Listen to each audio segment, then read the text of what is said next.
Hi, welcome to Real Film Snobs. I'm Angela Yeager. This week we have a special episode. We are going to be doing our best films of 2020, and I am joined here again by a local filmmaker and film snob and friend, Nathaniel Dunaway. Welcome to the show, Nathaniel. Hi, Angela. Thank you so much for having me on again. Yeah, no problem. And this is really exciting because we're going to be talking about our top six favorite films, best films of 2020. And this episode is part one. So we'll be talking about number six through four. So because 2020 was such a weird year, rather than do a top 10 or a top five, we just said, hey, I think it was actually your idea, Nathaniel. You said, hey, let's do top six. We can break three into each episode. And why not? And so this is Yeah, this why was an not? odd year. Yeah, exactly. And this was an odd year. And I would say that, and I think this is probably the same for you too, that this is a year where, the films that I probably reached my top six were ones that just really spoke to me. There's something about them that, just really reached me personally this year. And there was a lot of great films in 2020. So it was hard to pare down, for me at least, especially the last couple. There could have been probably five or six films I could have put into that number six slot. So. Yeah, that's what I was gonna say. There are a few honorable mentions for this year, definitely that could have made the cut. It was a good year, 2020 for movies. Yeah, and so Nathaniel and I will both be posting our runner-up list, other films we gave four stars to that just didn't quite make the top six on our website, realfilmsnobs.com, so you can check those out for some additional recommendations once this is aired. So I'll kick it off with my number six film, which is a documentary, Dick Johnson is Dead, directed by Kirsten Johnson.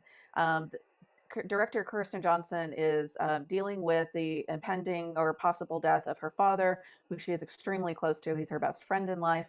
And so she decides to film a series of basically fictional versions of his death using a Hollywood crew, including stunt actors and makeup artists, and doing all sorts of fantastical renditions of his possible death. And her father, who is this just completely joyful, wonderful man that you just want to be around, is along for the ride. He's game for it. And of course, along the way, they get to spend a lot of time together, and it brings them even closer together. Now, this film is one that I put in my number six slot in part because even though it's on Netflix, I felt like a lot of people missed this one. I think the title might have seemed morbid, and even though it seems like a morbid subject, actually, I laughed a lot in this film. It's very funny, some of the stunts that they pull doing the fictional accounts of his death. It's also very touching. This is one of the few films I saw in 2020 that I cried and laughed. So I wanted to put it on the list for that reason. It's also very life affirming, which is something I feel like we really need right now. It makes you really appreciate the people in your life, whether that's family or friends, someone you just really love, in a different way, I think. So yeah. So, and I don't think you didn't get to see this film, I assume. No, I didn't get to see this one, unfortunately, but that was the best description of it I've heard. I hadn't heard much about this one. I just, like you said, I saw the title. I've seen it on some lists, but it definitely sounds like the kind of thing I would like. And just like you said, the kind of thing people want right now, something life affirming, something that, is, yeah, just like you said, something that you'll laugh and cry And at. cry. I think you as a filmmaker would especially appreciate because they show a lot of the behind the scenes. She actually enlists this group of, like I said, professional film people to like put together these elaborate different deaths for him. An air conditioner falling on him as he walks the streets of New York, falling down the stairs in another sequence. Another one, he's in this fantasy land and his beloved wife, who had already passed, years before, comes back to life. I mean, there's some fantastical sequences. They show how they pull it all off, with fake blood and everything. So it doesn't sound as much like it would be as much fun as it actually is, but it was actually very inventive. So I highly recommend it. So we'll move on to your number six. Okay, my number six of 2020 is Bad Education. This is directed by Corey Finley, who their debut came only a couple years before, which was Thoroughbreds. Did you see Thoroughbreds? I did. In fact, I think I saw it at Salem Cinema. I believe it Great. showed there, and that's where I saw it. Is that the one about the two rich girls getting into trouble? Right. Yes. Yeah. Anton Yelchin's last movie, also. Oh yeah. Yeah, I was really impressed with Thoroughbreds, so I was excited for this follow up, and I was really, really impressed with it. And I think this one kind of flew under the radar a little bit, and that's part of the reason why I wanted to put it at number six, is just to recommend it to more people, so more people will check this out. But it's based on a New York Magazine article called "The Bad Superintendent," and essentially it's the story of a Long Island high school superintendent and the sort of shady connections he has and shady deals he makes and sort of the unraveling of a huge embezzlement scheme. And it's all a true story. And it stars Hugh Jackman, and I think it's his best performance. It's his best that I've ever seen from him, as just this very charismatic superintendent who's his entire goal is to get this district into number one in the state, and he just has all this charisma and all this energy, and it's kind of just about his downfall. You've also got Allison Janney in there. You got Ray Romano. Always Really solid. great. Yeah, really, really great ensemble cast here.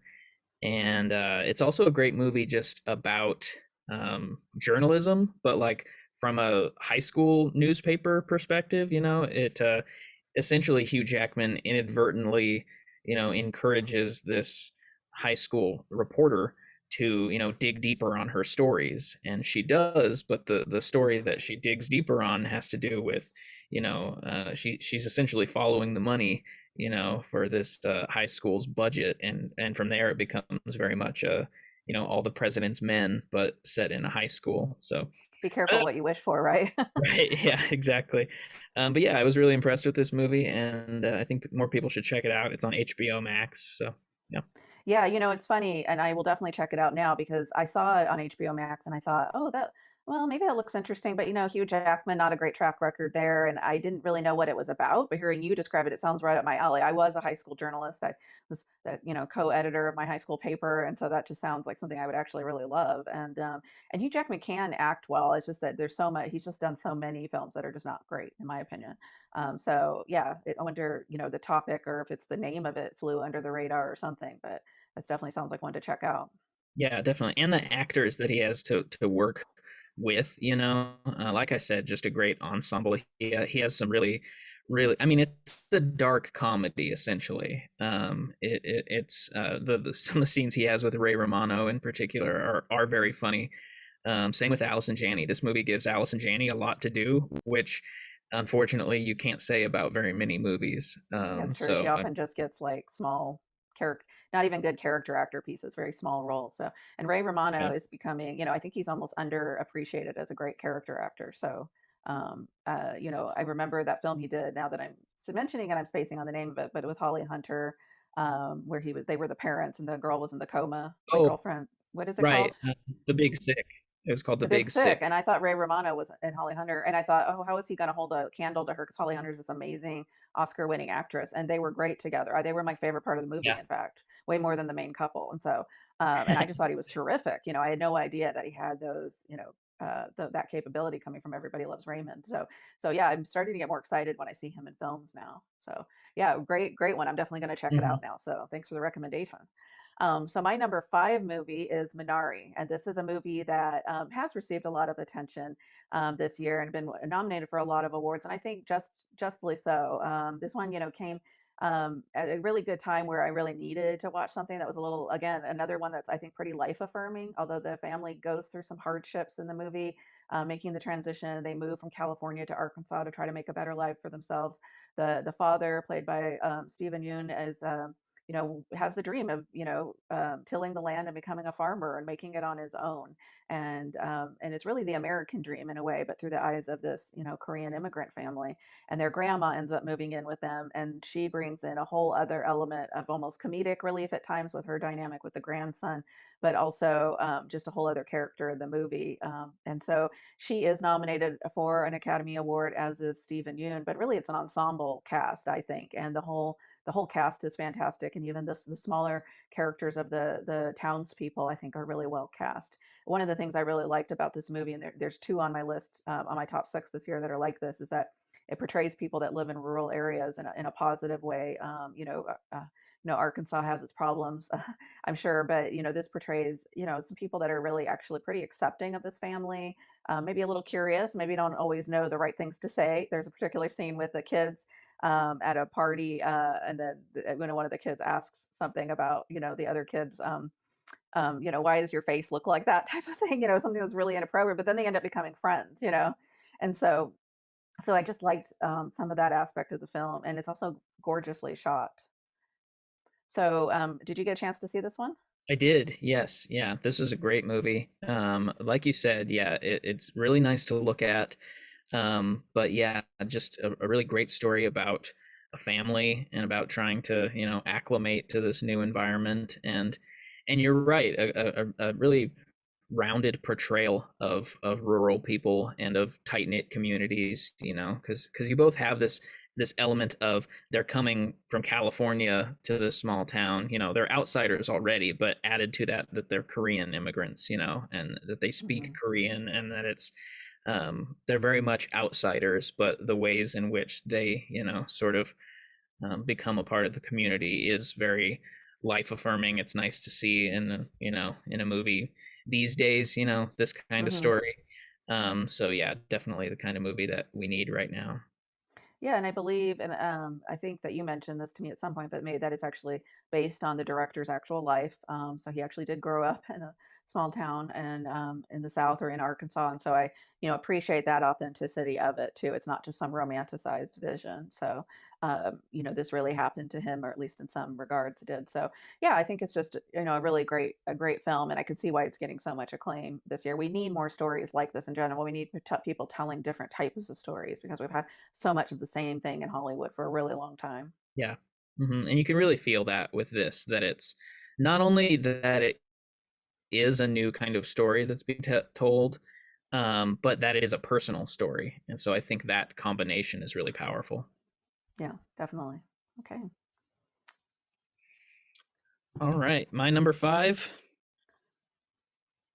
for 2020 is The Invisible Man. Did you see this one, Angela? Yeah, I did see The Invisible Man, and in fact, this is the last film I saw before the pandemic shut down all the theaters. So it's really odd because I saw the last two films I saw were Portrait of a Lady on Fire and The Invisible Man, way different types of films. And I remember going into this super excited because of Elizabeth Moss, who I know we're both huge fans of. I could pretty much watch her just read the dictionary, and I would be happy. I just love her, and she's been doing a lot of horror lately, or just really interesting films in general. So she had a smaller part in Us, and then here she takes center stage. So yeah, and I did like this movie. I don't think it would make my a 4 star Right. rating for me, but I did like it. Yeah, so just a little bit more about this one. It's directed by Lee Wanell, who is mostly known for his screenwriting for like the Saw series and Insidious. But he did break into directing. He directed one of the Insidious films and a really great science fiction horror called Upgrade from a couple years ago. But Invisible Man is like a whole other level for him. Working with Elizabeth Moss, who, like you said, is amazing. It's a great performance. And it's essentially, I mean, it is a modern retelling of, the Universal horror film. Um, but it also manages to be a horror film that really comments on present day issues. It's really about gaslighting and abusive relationships and just toxic masculinity, and the way it uses the Invisible Man as this character that really only Elizabeth Moss is sure that exists, because things are happening and no one is seeing them, obviously. And it gets to the point where she's being blamed for horrible things because she's the only one there. And so it's really about a character that you can't see, which is when you're making that the villain, because that's not really how the Universal film works. You're seeing the process, but in this movie the antagonist is unseen, and Hmm. so really everything lies on Elizabeth Moss, to sell it. And it's really about that unseen villain, making her seem like she's losing her mind, to Right. the world around her. And that's And why you need a really strong actor, I think, in that yes, role. yeah, and it's I think horror movie performances get looked down upon a lot, but um, her performance in this is incredible. It's just it transcends anything to do with genre or anything. It's really just an amazing performance that's definitely worth watching. It reminds me of like Lupita Nyong'o in Us, which both Elizabeth Moss and Lupita do a really good job of playing two characters essentially, but Lupita's performance in that, it was, next level, and I don't think got the attention that it deserved. Uh, No.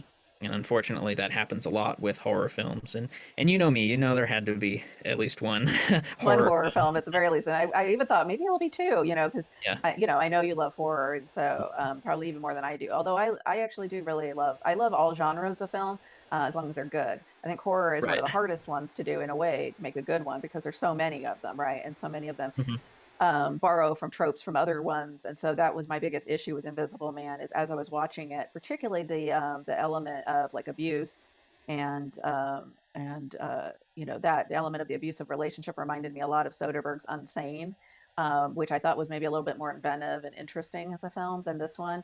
And so there were a lot of things about this one that reminded me of that, as well as from the 90s, going way back for some people, was the Julia Roberts movie Sleeping with the Enemy. Aspects of it reminded me of that, where she was in this abusive relationship and in this with this super rich guy who they always live in these like huge glass houses. I never can understand that. Like if you were super rich, why you would want everyone to be able to see everything around you. But in any case, there was elements of it that it kept making me think about other movies, and that's always if my mind's wandering, it's usually a bad sign when I'm watching the movie. But I thought there were some really great aspects of the movie, and particularly just anytime I get to see Elizabeth Moss in a starring role, I'm happy. Yeah, definitely. And I'm glad you bring up Unsane, just because it does share a lot of similarities. I think if you like Invisible Man, you should definitely check out Unsane. And you're Yes. right. I think Unsane was more inventive, and is, commenting on the same sort of topics that Invisible Man is. It's just that Unsane kind of, um, I don't think it played in theaters for very long. I don't think many people saw it. Invisible Man, tons of people watched. It was a pretty successful movie, and you and I Yeah. share that. It was the last movie we saw before shutdown. So I know, which is so weird. I think that's one of the reasons it really sticks out in my head. I can remember it so well.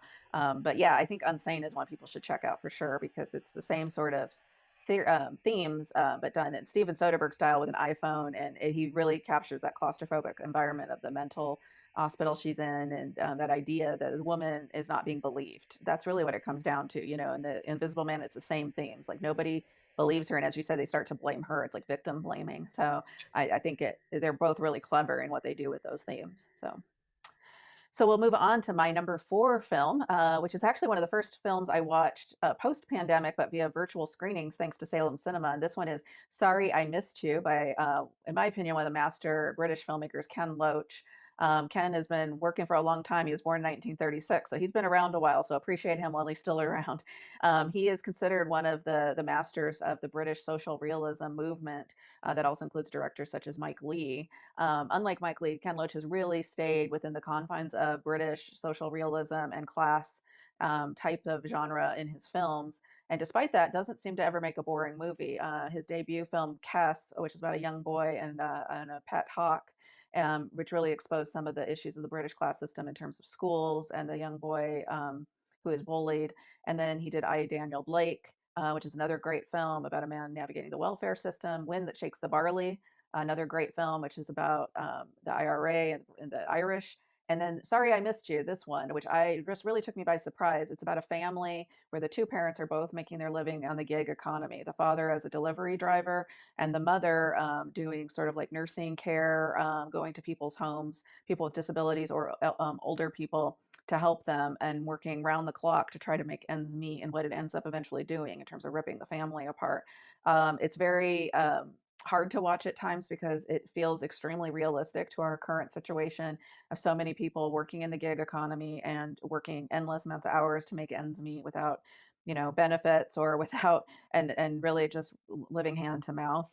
And what I loved about this film, though, rather than just being a social issue movie, and what Ken Loach does really well is develop characters. You believe this is a family. They feel like they're a real family, like this couple have been married and their kid, everything about it feels like a lived in, authentic family. And that's what really elevates it beyond just being an issue movie.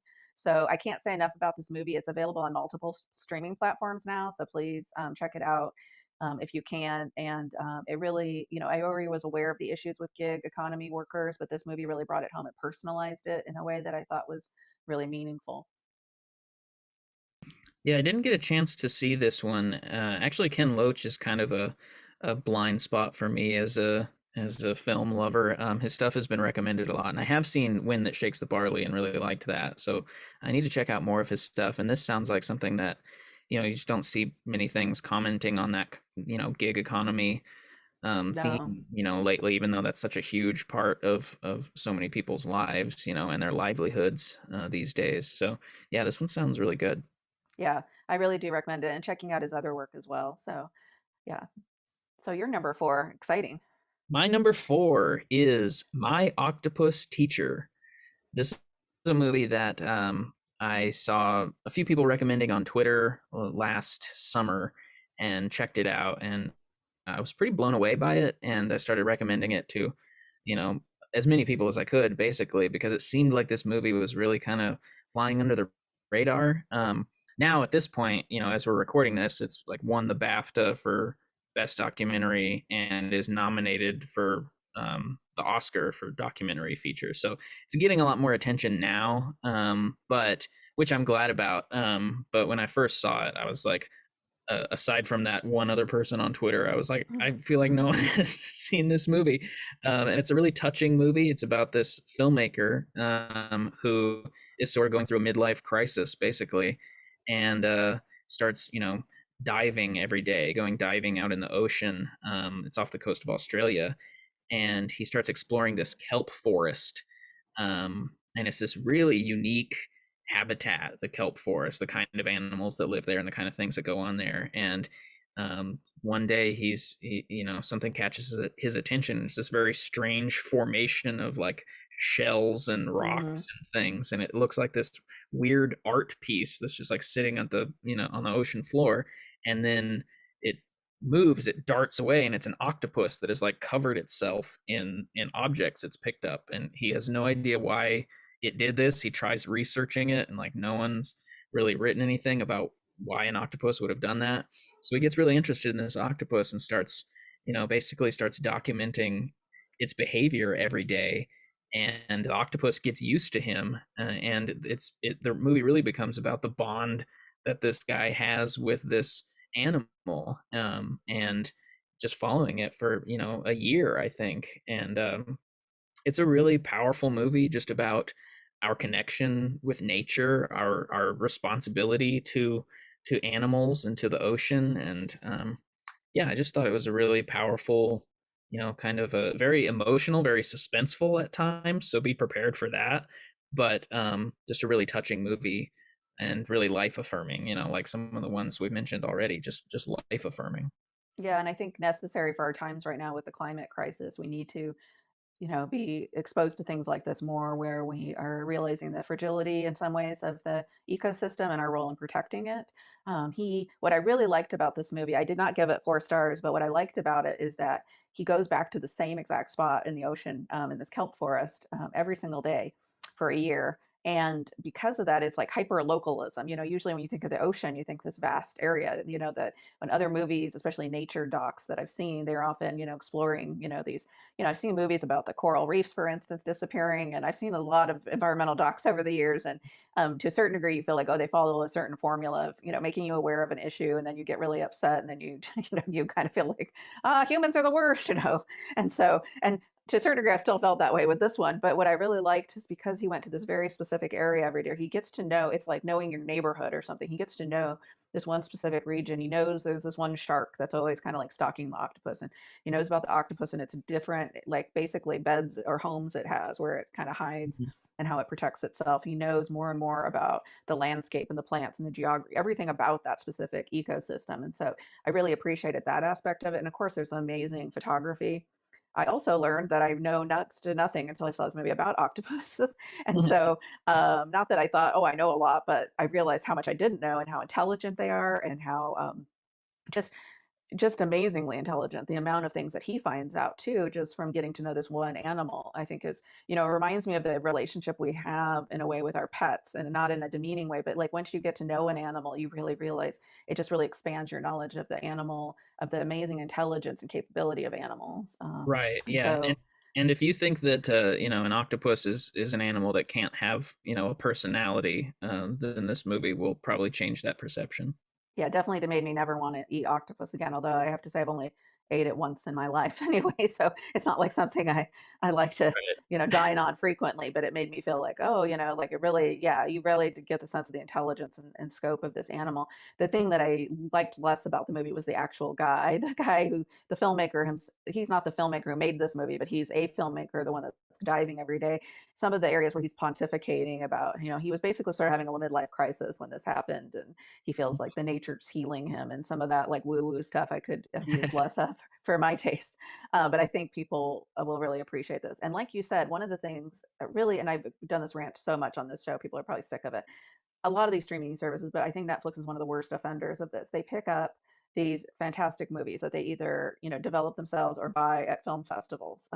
Dick Johnson is Dead, My Octopus Teacher. There's so many other ones that I've reviewed on the show in the last 6 months, on Netflix in particular, and then they don't market them at all.